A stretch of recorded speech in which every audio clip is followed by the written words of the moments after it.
Kaune Vytauto didžiojo karo muziejaus sodelyje stovi Juozo Zikaro sukurta skulptūra Knygnešys. Kad suprastų svetimtautys žodį knygnešys, ne vienas Lietuvos kampelis turėtų byloti apie knygos kelią iš Prūsijos į Lietuvą 1863-1940 visus 40 metų į Lietuvą. Knygnešys.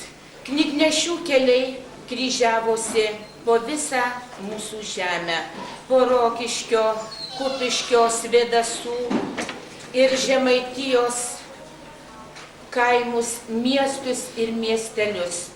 Knygnešiai rūpinosi, kad neliktų ne vienas kaimas, ne vienas miestas, ne vienas miestelis be lietuviškos knygos.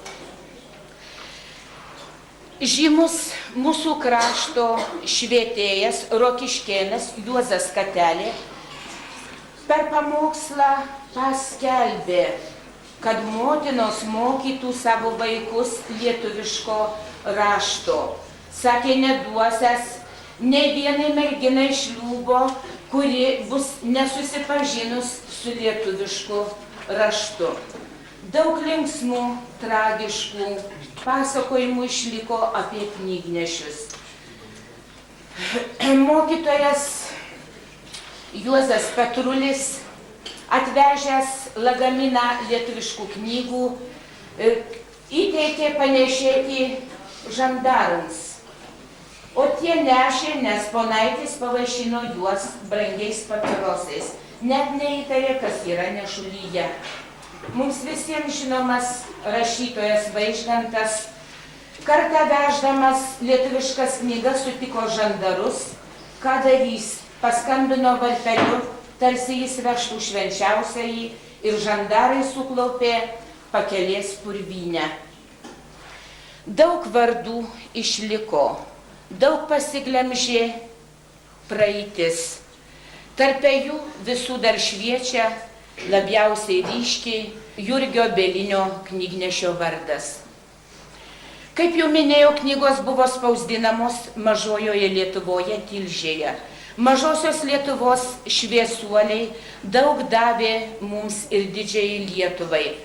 Iš Mažosios Lietuvos, iš Karaliaučiaus atskamba pirmosios lietuviškos knygos žodis, parašytas Mažvydo katekizme. Imkėt mane ir skaitykėt, ir tatai skaitydami permanykėt. 79 puslapių knygelė išaugo dabar į 6 milijonus įvairiausių kultūrinių leidinių. Nepaliko mums Mažvydas savo gimimo vietos, nepaliko Mažvydas savo gimimo datos, nepaliko ir savo portreto, bet paliko savo dvasinį portretą, pirmąją lietuvišką knygą. Išliko mūsų Lietuva todėl, kad buvo lietuviškas žodis, todėl, kad buvo lietuviška knyga, išliko todėl, kad buvo knygnešiai. Atversta knyga, tai atversta dvasia darbui, kūrybai ir meiliai. Taip mes šią dieną ir pradėsime renginius skirtus kalbos savaitei.